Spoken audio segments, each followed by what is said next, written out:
A análise, então, que nós fazemos sobre o tribunal do júri, ela deve acontecer sobre um aspecto histórico, um aspecto legal, doutrinário e jurisprudencial. Ou seja, sobre essa concepção, nós temos então a grande importância que quem decide de fato, quem julga o mérito no tribunal do júri, né, quando, logicamente, ali estiverem presentes os indícios de autoria e materialidade, é o tribunal do júri. Então, esse é um fato bastante importante. O tribunal do júri, lá na sua ponta final, ele é composto pelo conselho de sentença, que é a reunião de pessoas, né, de renomado nome, de conduta ilibada na nossa sociedade.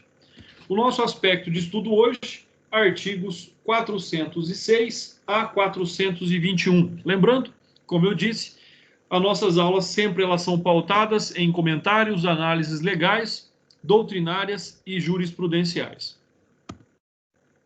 Começamos então aí com a frase do Sobral Pinto, quando ele diz que a advocacia não é profissão de covardes. É claro que não deve ser, né? Desde que sempre pautado pela conduta ética, sempre pautado pela defesa dos direitos dos nossos constituintes, sempre pautados pela paridade de armas, né? Sempre pautado pela defesa das nossas prerrogativas profissionais, e de fato é isso que se coloca e é nisso que se resume a coragem do advogado. Então, são aspectos muito importantes para que nós possamos exercer a nossa profissão. Lógico que quando nós falamos de processos como os processos de competência do Tribunal do Júri, sempre são processos muito extensos, muito longos, com perícias, com reconstituições, e nós tivemos uma grande mudança naquilo que diz respeito entre advogar via processo físico e, logicamente, advogar via processo digital. Então, são aspectos aí que, logicamente, vão mudando a concepção de como advogar e traçando novos paralelos e novos precedentes sobre a advocacia, principalmente com relação a prazos comuns, a prazos sucessivos, né? Não há necessidade de um prazo sucessivo, por exemplo, para apresentação de recurso, para apresentação de memoriais, quando nós temos o processo digital, no qual ele não exige que o advogado ou nenhuma das partes faça carga fora do cartório para que possa, então, dele manusear.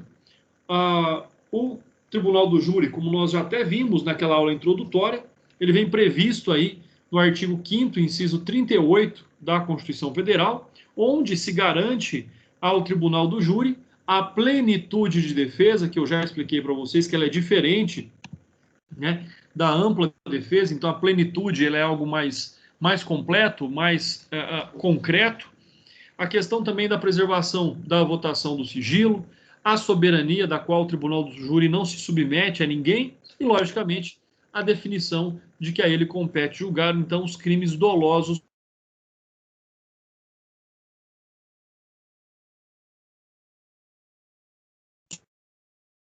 contra a vida, né? Sabemos que ele já teve influência sobre os crimes de opinião, de imprensa e sobre também ações civis. E hoje ele se resume ali entre e somente crimes dolosos contra a vida, sejam esses crimes tentados ou consumados. Dentre esses crimes, nós temos, então, o homicídio doloso, nós temos o infanticídio, que temos ainda a instigação e auxílio ao suicídio, com aqui a alteração do artigo 122, que incluiu também a figura da automutilação.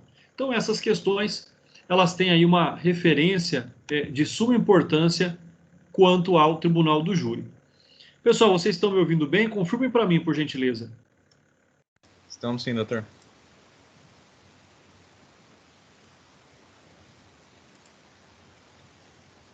Estamos sim. Travou tua câmera agora. Vocês estão... Travou.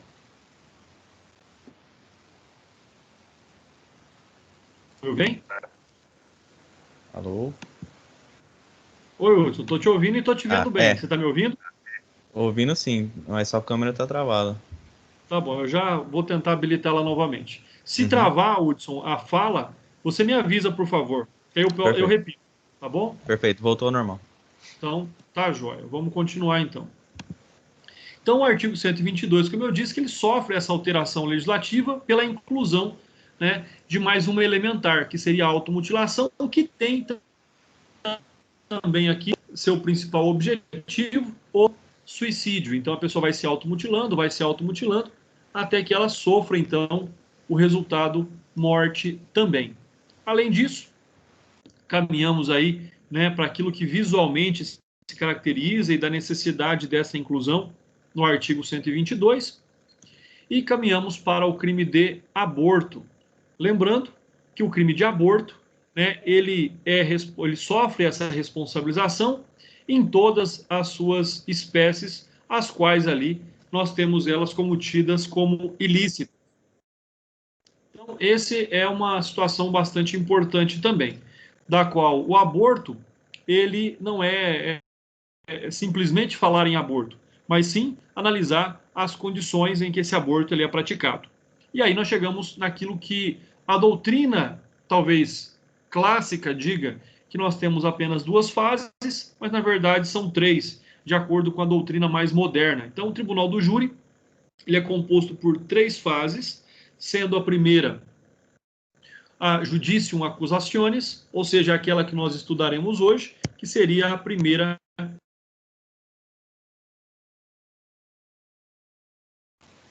Cortou, doutor.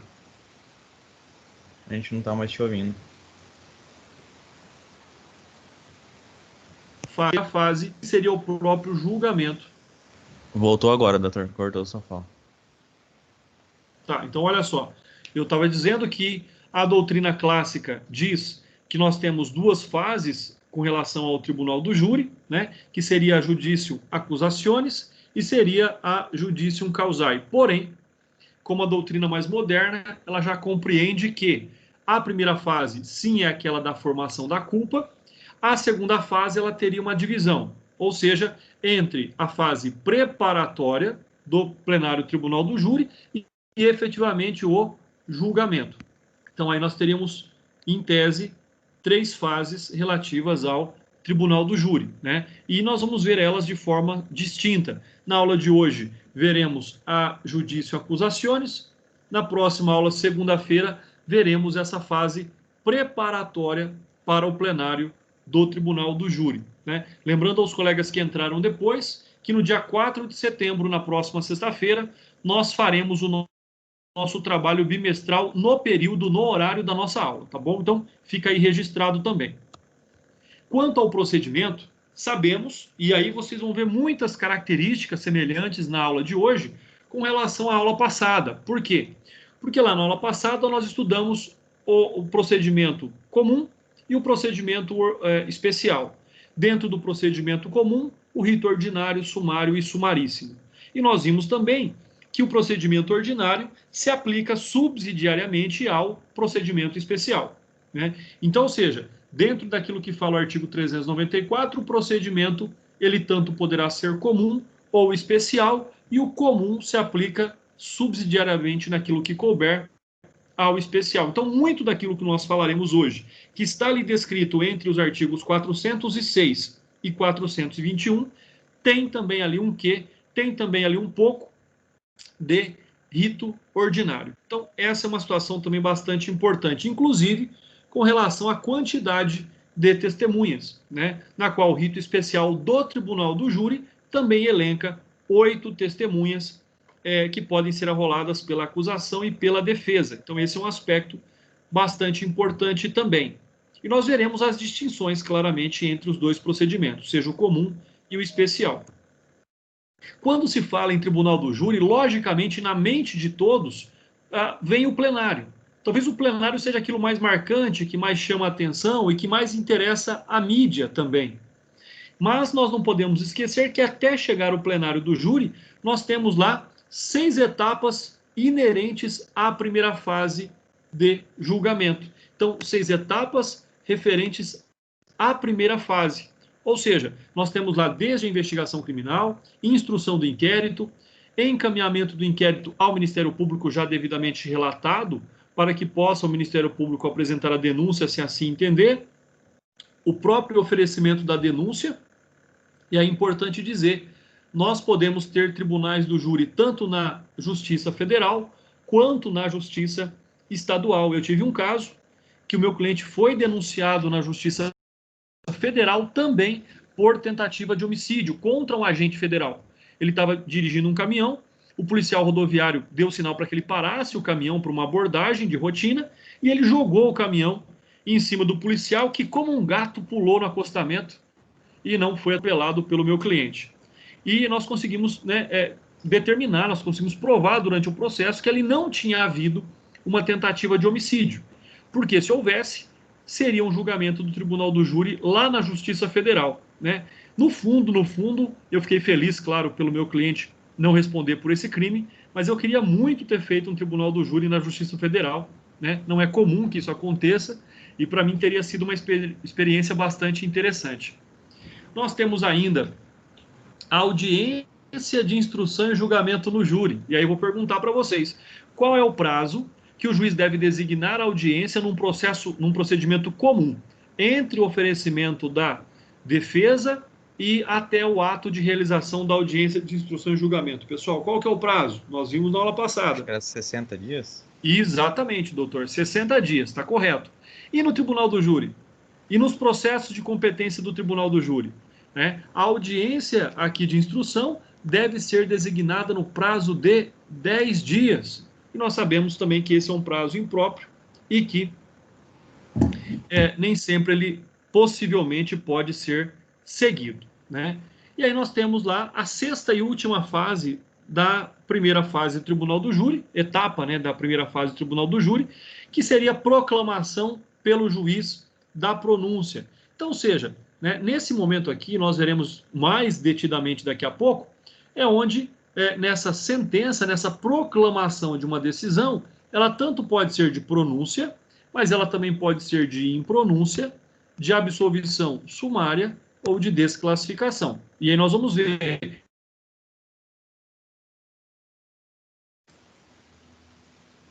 Travou, doutor. Travou. E qual é a importância disso? 10 segundos, travou. Vamos lá. E aí eu estava dizendo, né, daquelas sentenças possíveis, daquelas decisões possíveis do juiz do Tribunal do Júri, nós temos, então, uma questão bastante importante, que é a seguinte, né? Ou seja, o fato de, se essa decisão, se ela é terminativa de mérito, terminativa e que aborda o mérito, se ela é terminativa que não aborda o mérito, né? Se ela é uma decisão interlocutória. Então, nós temos todas essas hipóteses aí que nós vamos analisar. E essa análise, ela tem uma importância muito grande, que é o fato de como se recorrer dessas decisões, ou qual é o recurso cabível dentre e frente a essas decisões, né? Aqui entre a fase 6 e a fase 7, nós temos os atos preparatórios, então, do Tribunal do Júri, ou seja, os atos preparatórios para a audiência, né, para a designação do julgamento, nesse momento, então. Por isso que a doutrina mais moderna diz que teria uma fase intermediária entre a formação da culpa e entre, efetivamente, a decisão do mérito. E aí nós temos, então, a análise dessas sentenças, dessas decisões das quais o juiz pode exarar ao final ali da primeira fase do Tribunal do Júri, que seria a decisão interlocutória. Então, pronúncia não põe fim ao processo, ou seja, não é uma decisão terminativa, não é uma decisão que julga o mérito, é uma decisão limitada.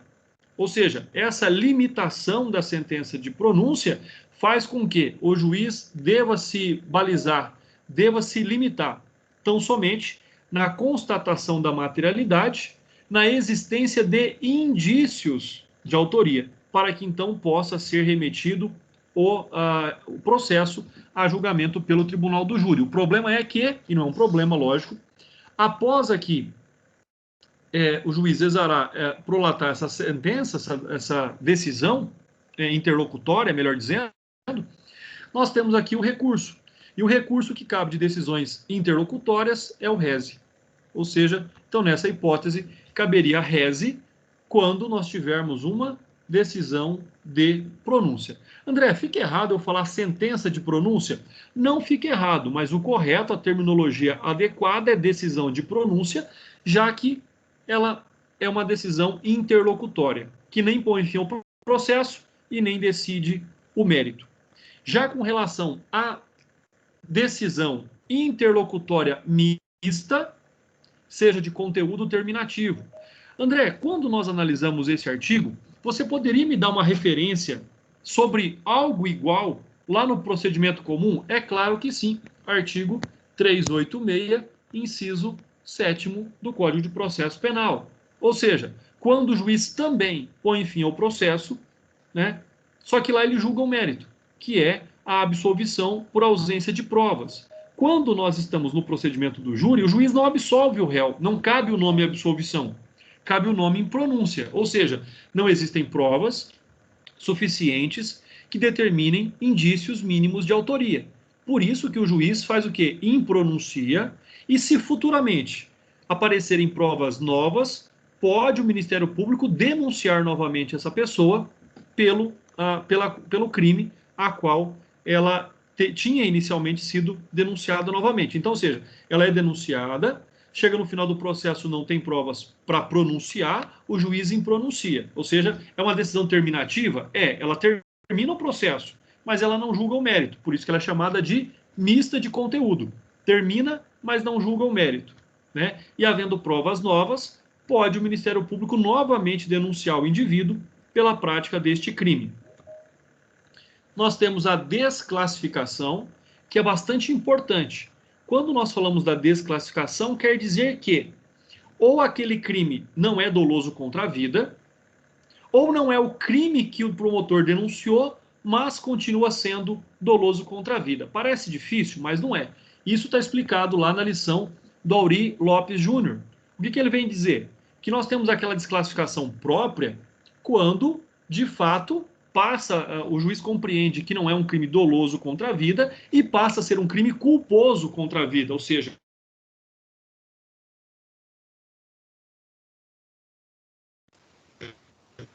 dizendo, olha, como não compete ao tribunal do júri julgar esse caso, remeta-se ao juiz da vara comum. Oi? Pode repetir para a gente, trava novamente. Posso. Vamos lá de novo. Então, vamos aqui. Segundo Aury Lopes Meirelles, a desclassificação ela também é uma decisão interlocutória, porque ela também não põe fim ao processo e não julga o mérito. O que ela vai fazer? Na condição de própria, e nós temos a possibilidade de imprópria.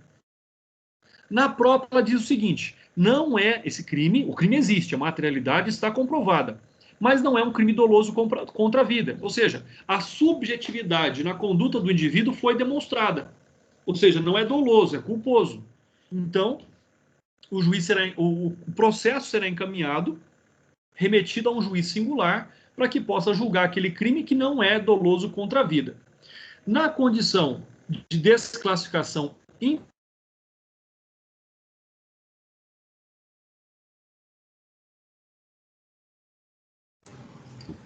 própria, né, durante o parto ou logo após o parto. Então, ou seja, nessa condição da desclassificação imprópria, o que vem a acontecer?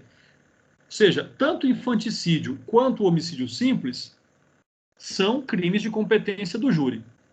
Mas o juiz entende, olha, aquela mãe não estava sob o efeito do estado puerperal, por isso não é infanticídio. Mas ela matou o próprio filho? Matou, então continua sendo homicídio simples. O que ele faz? O juiz desclassifica, mas pronuncia a pessoa a ser julgada pelo tribunal do júri. Vamos explicar mais uma vez isso, para que não hajam dúvidas. Na desclassificação, não é bem o crime qual o promotor denunciou. É isso que o juiz vai dizer. Olha, existe aqui uma diferença entre a classificação do crime do Ministério Público na denúncia e aquilo que se apurou durante a instrução processual. Quando ela acontece da desclassificação própria, ele sai da esfera do tribunal do júri, ou seja, deixa de ser um crime doloso contra a vida e vai para o juiz singular, porque cabe ao juiz singular julgar crimes que não são dolosos contra a vida. É isso que vai acontecer. Já na segunda hipótese, da desclassificação imprópria, o que o juiz entende? Olha, não é esse crime doloso contra a vida, mas é um outro crime doloso contra a vida. Então, ele é obrigado a desclassificar, porque ele vai pronunciar com base em outra classificação jurídica do ilícito. Então, ou seja, ele desclassifica, porém pronuncia, dizendo, olha, não é aquele crime doloso contra a vida, mas é um outro crime doloso contra a vida que continua sendo de competência do tribunal do júri. Lídia, tá tudo bem aí? Eu tô vendo que você tá frangindo a testa, Lídia. Você tá preocupada. Vamos lá. Tá? Você tá tensa, Lídia. Toma um chá. Eu tô tomando aqui um chá. Isso aí.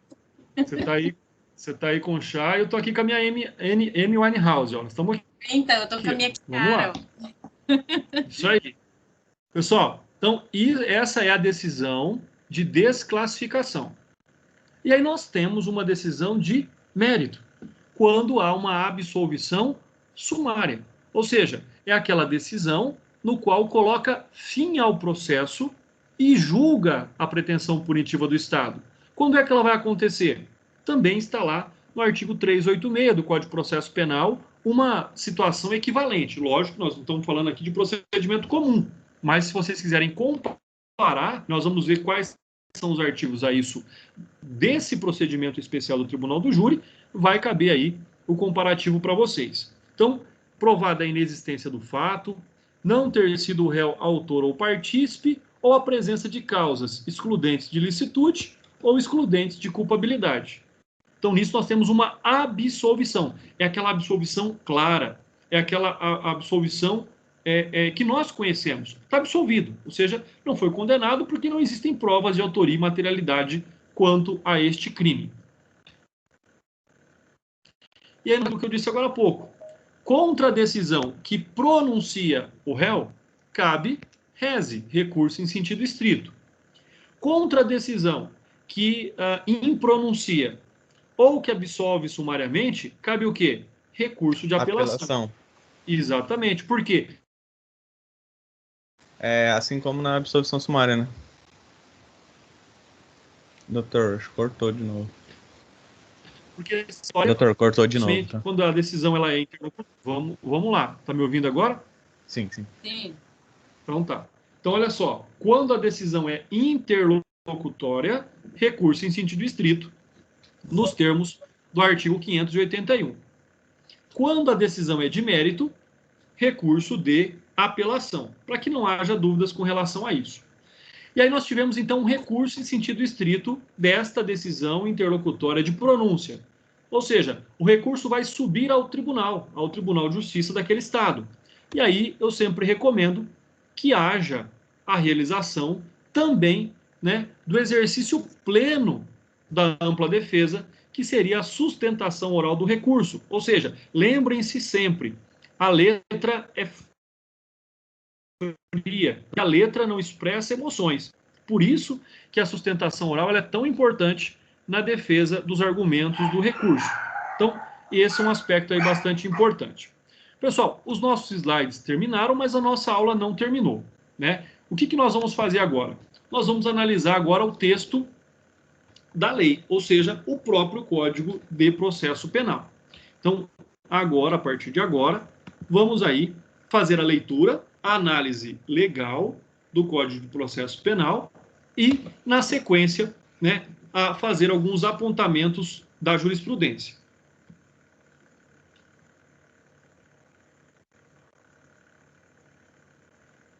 Parece aqui que a minha câmera travou, tá tudo bem aí para vocês? Estão me ouvindo? Vamos lá, vamos perguntar aqui agora para a doutora. Está ouvindo? Então tá. Eu parei com a boca aberta. Vamos tirar essa imagem. A imagem tá feia, vai virar meme essa imagem daqui a pouco. Vamos lá. Então, voltando agora. Né, estamos aí na minha tela aqui, estão o doutor Hudson, doutora Lídia, doutora Amanda e doutora Emily. Vamos lá. A Lídia tá com a bochechinha. Agora travou o dela, vai virar meme agora. Bom, pessoal, artigo 406 do Código de Processo Penal.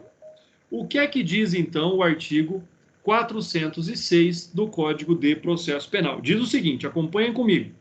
O juiz, ao receber a denúncia, Olha só, em que momento do processo nós estamos? Lá no início do processo referente a um crime doloso contra a vida. Então, lá no início, o juiz, ao receber a denúncia ou a queixa, ordenará a citação do acusado para responder à acusação por escrito no prazo de 10 dias. Não mudou, percebam, o prazo do procedimento comum para o prazo do procedimento especial para a defesa é o mesmo, 10 dias, mesmo prazo. Parágrafo 1º. O prazo previsto no caput deste artigo será contado, percebam aí, advogado não perde prazo, hein? Será contado a partir do efetivo cumprimento do mandado ou do comparecimento em juízo do acusado ou de seu defensor constituído, no caso de citação inválida por edital. Bom, o que isso significa dizer? Que caso a pessoa, ela não pode, o advogado não pode ficar aguardando aqui a juntada do mandado cumprido nos autos, no processo. Que dia, fulano, o cliente chega no seu escritório, doutor, recebi aqui essa intimação. Na verdade é uma citação, mas ele não sabe, ele vai falar para você que é uma intimação. Então, doutor, recebi aqui essa citação ontem. Então, beleza, já sei que está contando o prazo, né? André, como é que conta o prazo aqui? Conta o prazo nos termos do direito processual penal, tá? E aí sempre tem aquela polêmica. É diferente o prazo do penal, do processo penal. Então, prazo processual, pessoal, aqui. Na dúvida, André, como é que eu conto? Do dia que o cara recebeu. Assim você nunca vai perder o prazo, tá bom? Então, esse é um fato. Aí vem o parágrafo 2º. A acusação deverá rolar testemunhas até o limite máximo de 8 na denúncia. Por quê? Porque esse é um prazo preclusivo para a acusação. Preclusão. Preclusão significa, se não foi realizado naquele momento, não poderá ser realizado em momento posterior. Então, ou seja, a acusação e a defesa têm prazo preclusivo para arrolar testemunhas, prazo preclusivo para arrolar testemunhas, que seria o ato da denúncia ou o ato da defesa. Número de 8. Esse número de 8 é excluído as testemunhas, né, não comprometidas, ou seja, aquelas que não têm obrigação de falar a verdade em juízo, que são parentes próximos, ou referidas, que foram citadas pelas testemunhas ou por alguém durante lá o inquérito. Então, são 8 testemunhas juramentadas, que poderão responder por crime de falso testemunho em juízo. Tá? Então, são essas testemunhas que nós estamos aqui vendo. Parágrafo 3º. Na resposta, o acusado poderá arguir preliminares e alegar tudo o que interesse à sua defesa, oferecer documentos e justificações, especificar provas pretendidas e arrolar testemunhas, até o máximo de 8, qualificando-as e requerendo sua intimação quando necessário. Então, vamos partir aqui do princípio. Falamos muito na aula passada que este não é o momento de atacar o mérito com grande exponência. Por quê? Porque as provas ainda serão repetidas em juízo. As provas ainda serão produzidas em juízo. Qual prova que eu tenho que atacar na defesa preliminar? Somente aquela que é irrepetível. Aí sim eu já vou bater nela, porque ela não vai ser confirmada em juízo, né? Mas as outras, então aguarda, vai devagar, se dedica nas preliminares, se dedica ali, né, na arguição de causas impeditivas, de ausência de fundamento, de justa causa, né? Então, ou seja, busque ali verificar se a acusação preenche os requisitos do artigo 41 do Código de Processo Penal. Fale, logicamente, sobre o mérito, mas de forma muito subjetiva, não perca tempo nisso, porque ninguém vai analisar o mérito naquele momento. O mérito só será analisado posteriormente às alegações finais ou aos memoriais. Então, não é o momento de atacar mérito aqui com grande afinco, né? Você vai estar perdendo tempo. E tempo é dinheiro, e tempo é saúde, tempo é vida. Então, essa é uma situação. Bom, artigo 407. O que diz o artigo 407? As exceções... Pessoal, quais são as exceções processuais? Coisa julgada, litispendência, suspeição, impedimento. Ou seja, elas são importantes? É claro que são, mas elas não estão diretamente relacionadas ao mérito da causa. E elas devem ser analisadas, porém, aqui em autos apartados. Processo físico era aquele outro processinho que vinha grudado lá no processo principal. No processo digital tem lá um link, né? Apensos, ou seja, que são ali as exceções que são julgadas com relação a isso. tendo em vista que não se trata de análise de mérito, não pode estar no corpo do processo principal. É isso que está dizendo para nós aí o artigo 407. Artigo 408. Não apresentada a resposta no prazo legal, o juiz nomeará defensor para oferecê-la em 10 dias, concedendo-lhe vista dos autos. Lembrem-se daquilo que nós vimos lá no início.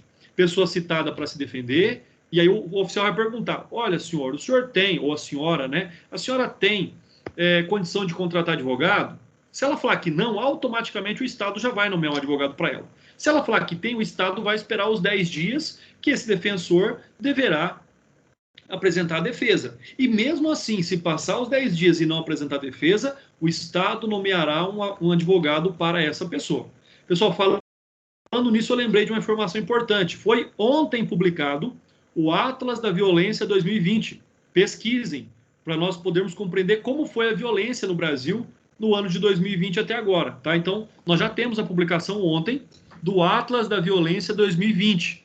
Vocês vão perceber uma queda comparado com o Atlas da Violência 2019, uma queda da violência em alguns aspectos, como homicídios, roubos, furtos, né, estupros, e vocês verão um aumento da violência doméstica também, e aí as mulheres, logicamente, sofrendo muito mais nesse período, né, em razão de períodos normais. Só para fazer aí esse gancho também, que eu acho que é importante. Então, com relação ao artigo 407, falamos. 408, prazo para oferecimento de defesa, 10 dias. 10 dias contados da citação, tá? 10 dias contados daquele momento em que o oficial de justiça bateu a porta da pessoa e ela efetivamente foi cientificada de que contra ela existe um processo. Artigo 409. Apresentada a defesa, olha só como isso é interessante. Apresentada a defesa, o juiz ouvirá o Ministério Público ou o querelante sobre preliminares e documentos em 5 dias. Então, ou seja, havendo ali a defesa apresentada, o juiz tem que fazer aquilo que nós chamamos de saneamento. Ou seja, ele precisa ver se aquelas preliminares arguidas têm alguma pertinência ou não. Porque se é coisa julgada, se é litispendência, não tem por que continuar aquele processo. Então, é fundamental que se analise essas questões de forma preliminar.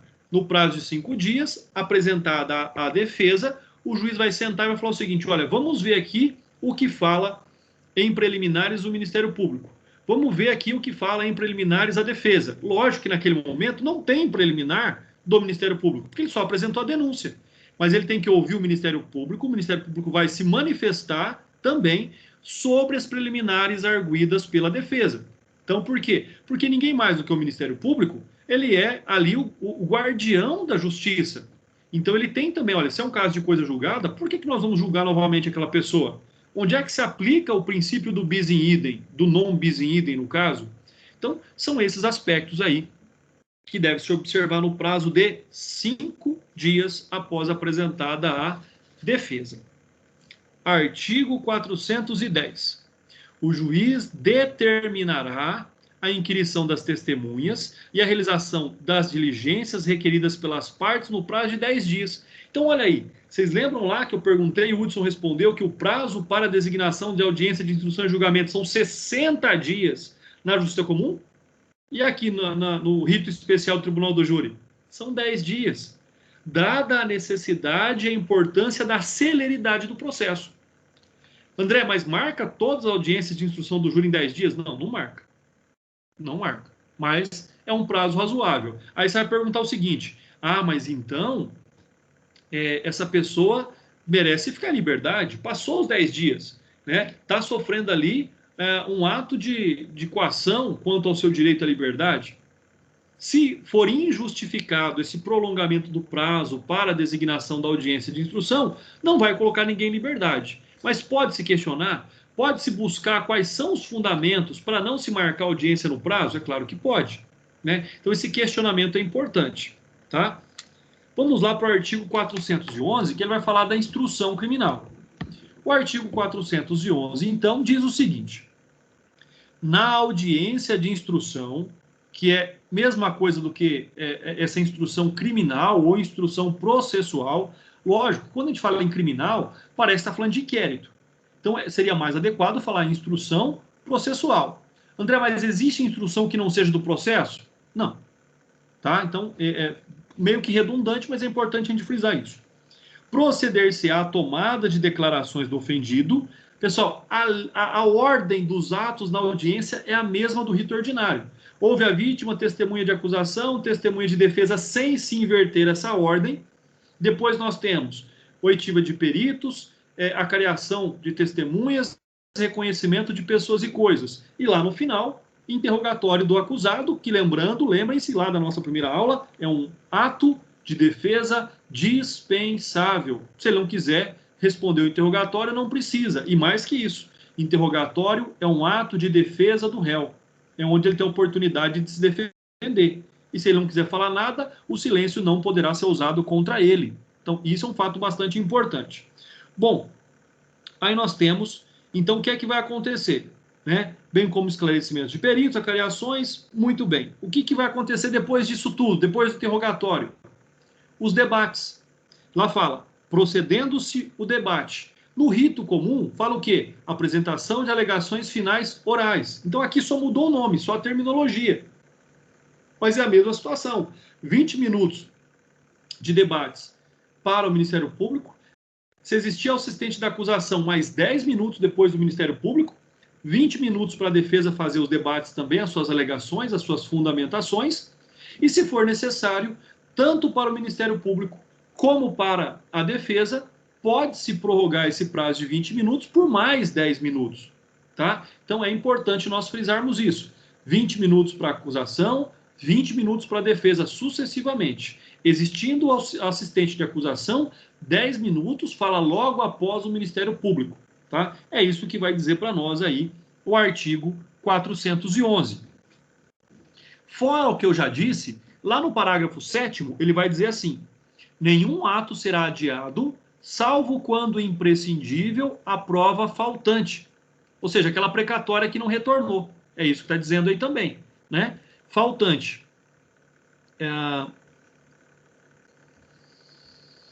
Determinando o juiz a condução coercitiva de quem deva comparecer. Então, se aquela testemunha, né, é a testemunha da terra, nós chamamos, da comarca, da cidade, foi devidamente intimada e não comparecer, será conduzida sob vara. O que significa isso? Vai determinar que a polícia militar busque essa pessoa no seu trabalho, naquele local, para que venha depor. Pessoal, isso acontece, já havia acontecer na hora. Suspende a audiência lá por o tempo necessário, até que a polícia militar busque a testemunha e traga ela no local. Então, testemunha é obrigada a comparecer em audiência? É obrigada. Mesmo que ela chegue lá e diga, doutor, não sei de nada, não vi nada, mas ela é obrigada a ir, tá? Nesse caso, ela faltou. O juiz vai perguntar o seguinte: doutor promotor, doutor advogado, o senhor insiste nessa testemunha que não veio? Eu vou apurar por que ela não veio, vou aplicar uma multa para ela, mas o senhor insiste na oitiva dela? Se insistir, determina-se que ela seja conduzida coercitivamente à audiência. Então, esse é um aspecto também bastante importante aí. No caso do parágrafo 8º, vai dizer: a testemunha que comparecer será inquirida, independentemente da suspensão da audiência, observada, em qualquer caso, a ordem estabelecida neste caput. Então, não pode inverter a ordem. Né? Ou seja, não posso ouvir lá a testemunha de defesa antes de ouvir todas as testemunhas de acusação. Não posso, mas e se a defesa abrir mão? Se a defesa concordar? Aí pode, porque é um direito da defesa ter conhecimento de todas as provas da acusação para só depois produzir as suas provas. Né? Para ela verificar, olha, às vezes as provas da acusação são tão boas que eu não quero ouvir nenhuma testemunha minha, então eu já desisto de todas. Pode acontecer isso? Pode. Teve um caso, um processo, foi tão bom, né, as testemunhas da acusação, ninguém sabia de nada, ninguém tinha prova de nada, que eu falei, olha, não vou ouvir as minhas, vai que alguém fala uma besteira aqui e complica o cliente. Até agora já é o suficiente essas provas que foram produzidas para dizer que não existem provas para a condenação. Então, chegou na tua vez, doutor, o senhor vai ouvir as suas testemunhas? Não, excelência, eu desisto de todas. Não tem problema nenhuma. Ah, mas e se essa audiência deu continuidade numa outra data? É um direito da defesa desistir das suas testemunhas se entender como importante para ela. E parágrafo 9º, encerrados os debates, o juiz proferirá a decisão ou fará ela por escrito no prazo de 10 dias, né? Sendo ali os autos conclusos ao juiz. Mas, pessoal, aqui, o dia que vocês forem juízes, eu sei que vocês serão juízes, e vou ficar muito feliz em fazer uma audiência com vocês, eu vou esperar que vocês deem a sentença e a audiência. Né? Eu vou esperar. E depois da audiência, se você não der, falar, olha, você lembra que eu falei, né? Ia ficar bonitinho para você dar a sentença e a audiência, né? Ia demonstrar preparo, conhecimento dos autos, né? Então, vamos torcer para que isso aconteça. Faço força e faço votos de que vocês sejam juízes o mais rápido possível. Eu já tenho um juiz já, pessoal. Nós temos o Fabrício Dias de Urânia, foi nosso aluno aí da Universidade do Brasil, e ele é juiz lá em Minas Gerais. Então, assim, é uma grande felicidade, né, ter um aluno que é juiz. Ainda não fiz audiência com ele, mas eu quero, talvez, aí em breve, fazer uma audiência com ele. Artigo 412. O procedimento será concluído no prazo de 90 dias. Olha que lindo isso, né? Que prazo perfeito. Entre o início e o fim do processo dessa primeira fase, 90 dias. Olha que beleza isso. Se fosse real, né? Se fosse algo mais próprio. Com relação agora às sentenças, às decisões que eu falei para vocês agora há pouco, elas estão descritas a partir do artigo 413. O artigo 413 fala da decisão de pronúncia. Então ele vai dizer: o juiz fundamentadamente pronunciará o acusado se convencido. Pessoal, só 2 aspectos: materialidade e indícios de autoria, né? Ou de participação. Parágrafo 1º. E olha só o que ele diz: a fundamentação da pronúncia será limitada ou limitar-se-á. Ele não pode adentrar o mérito. Ele não deve adentrar o mérito sob pena de nulidade da decisão de pronúncia. Ele tem que se limitar a dizer, olha, o processo está apto a ser julgado pelo plenário do tribunal do júri. E quando quer falar demais, se complica. Fala besteira, acaba ultrapassando aquela linha tênue entre apenas declarar a materialidade e os indícios de autoria. E aí ele começa a entrar no mérito. E esse é um grande problema de algumas sentenças de pronúncia, ou decisões de pronúncia. E ele tem que fazer o quê, então? Indicando, então, a materialidade do fato e a existência de indícios suficientes de autoria ou de participação. E aí vem, devendo o juiz declarar o dispositivo legal em que julgar em curso o acusado e especificar as circunstâncias qualificadoras e as causas de aumento de pena. Então, esses são os pontos basicamente importantes sobre essa situação.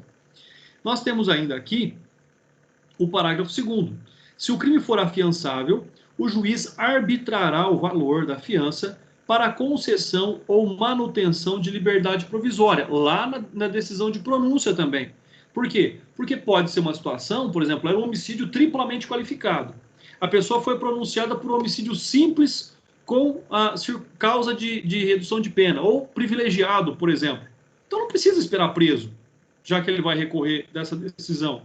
Então são os fatos, ou seja, não há necessidade, se a pessoa foi pronunciada por homicídio privilegiado, não há necessidade dele aguardar preso. Então ele já pode também conceder a liberdade provisória ou dar a manutenção da liberdade provisória. E o parágrafo 3º, o juiz decidirá motivadamente no caso de manutenção, revogação ou substituição da prisão pelas medidas restritivas de liberdade anterior, pelas medidas cautelares. Então também é uma possibilidade. Mas sempre, pessoal, motivadamente, já que nós estamos tratando do segundo direito fundamental mais importante do ser humano, que é a liberdade. Sempre tem que se motivar, sempre tem que se esclarecer do porquê deixar alguém preso, porque prender alguém é uma medida de exceção, não é a regra. A regra é a liberdade. A prisão é que é a medida de exceção. Nós temos aí, então, o artigo 414. Não se convencendo da materialidade ou da existência dos indícios suficientes da autoria, lembre-se, olha só, lá que eu falei que seria o equivalente. O inciso 7º do artigo 386 é o equivalente aqui do artigo 414, né? Que ele fala, sem provas para pronunciar, ele então impronuncia. Decisão terminativa que não julga o mérito, por isso que ela é chamada de terminativa mista, né? Parágrafo único, enquanto não ocorrer a extinção da punibilidade pelo prazo prescricional contado a partir da data da ocorrência do crime. Poderá ser formulada uma nova denúncia se houverem provas novas, não com base nas provas já analisadas no processo. Então, essa é uma situação também muito importante nós lembrarmos aí. Perdão. Ou, no caso do artigo 415, que ele vai falar do quê? Da absolvição, que também está lá no artigo 386, dentre ali os seus incisos. Aqui sim é uma decisão terminativa que ataca o mérito da causa. Por quê? Porque o réu será então fundamentadamente absolvido em quais hipóteses? Provada a inexistência do fato, provado não ser ele o autor ou partícipe do fato, o fato não constituir infração penal, ou no caso ali do parágrafo único, né? Não, tem o inciso 4º ainda, demonstrada a causa de isenção de pena ou exclusão do crime. E aqui ele faz referência a quê? Aos inimputáveis, ou seja, aqueles que serão absolvidos, mas em razão da conduta cometida com violência ou grave ameaça à pessoa, continuarão submetidos à medida de segurança. O caso do Adélio Bispo, que esfaqueou o Bolsonaro, foi absolvido? Foi. Foi posto em liberdade? Não. Por quê? Porque ele ainda é uma pessoa perigosa, tanto para si quanto para a sociedade, e ficará em medida de segurança por tempo indeterminado, enquanto perdurar a periculosidade dele. Então, é isso que diz o parágrafo único do artigo 415. Já o artigo 416 vem dizer o seguinte, olha só, e aí é aquilo que nós falamos agora há pouco. Contra a sentença de impronúncia ou absolvição sumária, então são sentenças terminativas, né? Uma ataca o mérito, a outra não ataca o mérito. Mas são sentenças terminativas. Cabe o recurso de absolvição, perdão, de apelação. Cabe o recurso de apelação contra a absolvição sumária e a impronúncia. Contra, né, então, a pronúncia, cabe recurso em sentido estrito. Tá? Então, isso é um aspecto bastante importante. André, e contra a desclassificação? Entendo eu que também cabe recurso em sentido estrito. Tá? Dentro dessa mesma convergência de pensamentos, da mesma lógica jurídica. Se são interlocutórias que não terminam o mérito, cabe recurso em sentido estrito. Se termina o mérito, seja abordando ou não, termina o processo abordando ou não o mérito, recurso de apelação. Artigo 416. Artigo 417, aí vem, olha só, se houver indícios de autoria, de participação de outras pessoas. Então, o promotor denunciou durante o processo percebeu que existiam outras pessoas envolvidas no caso. O que nós vamos ter aqui? Nós vamos ter a separação do processo. O processo continua com aquele que foi pronunciado e abre-se o prazo de 15 dias para o Ministério Público para ele aditar a denúncia para a inclusão de outros denunciados. E aí o processo com relação a esses outros começa do zero. Citação dessas pessoas, apresentação de defesa, audiência de instrução e julgamento novamente. Então nós temos aqui uma separação de processo, porque não é justo o cara que já foi lá pronunciado ficar esperando o trâmite processual dos outros que ainda serão denunciados para que ele possa resolver sua vida. Então nós temos aqui essa separação processual e é dada essa oportunidade ao Ministério Público pelo prazo de 15 dias, conforme lá diz o artigo 80. E aí, sempre que fizer referência a um artigo, a gente corre lá no código, abre o código e lê o que diz o artigo referido. E o artigo 80 diz: será facultativa a separação dos processos quando as infrações tiverem sido praticadas em circunstâncias de tempo ou de lugar diferentes, ou quando, pelo excessivo número de acusados, e para não lhes prolongar a prisão provisória, ou por outro motivo relevante, o juiz reputar conveniente essa separação. É um direito separar? Não, mas é uma possibilidade bastante importante que o juiz tem que ter a cautela de analisar para que não haja prejuízo a pessoas que estão sendo processadas ali. Artigo 418. O juiz poderá dar ao fato definição jurídica diversa da constante da acusação, embora o acusado fique sujeito à pena mais grave. Então, olha só o que significa aqui, pessoal. O juiz não fica adstrito à classificação do crime descrita pelo Ministério Público na denúncia. Ele pode entender que existem outras qualificadoras que não foram citadas na denúncia também. Por quê? Porque ele tem que se convencer das provas dos autos e não da acusação feita pelo Ministério Público. Então, olha só, o juiz poderá dar ao fato definição jurídica diversa da constante da acusação, embora o acusado fique sujeito à pena mais grave. Então, ou seja, não importa se a classificação do juiz é diferente da classificação do promotor, não importa se a pena é mais grave ou não. Vai, assim, seguir a pena adequada ao crime capitulado pelo magistrado. Né? Lembram-se, o Ministério Público não se vincula ao indiciamento do delegado. Juiz não se vincula à classificação feita pelo promotor, que eles têm liberdade. Né? É o livre convencimento motivado nas provas dos autos que o juiz terá. Artigo 419. Quando o juiz se convencer, em discordância com a acusação da existência de crime diverso dos referidos no parágrafo 1º do artigo 74 deste Código, não for competente para julgamento, remeterá os autos ao juiz que o seja. Por exemplo, se é um crime militar. Por exemplo, se é um homicídio cometido lá contra um agente federal. Então, se o juiz estadual ele não é competente para julgar aquele processo. E aí ele vai remeter o processo, então, para o juiz competente. Imagina, por exemplo, nos grandes centros, onde nós temos o juiz criminal e nós temos a vara especializada do tribunal do júri. Então, se lá no final do processo, aquela denúncia que começou como um homicídio culposo, o juiz concluir que é um homicídio doloso, ele vai pronunciar e remeter o processo para a vara do tribunal do júri.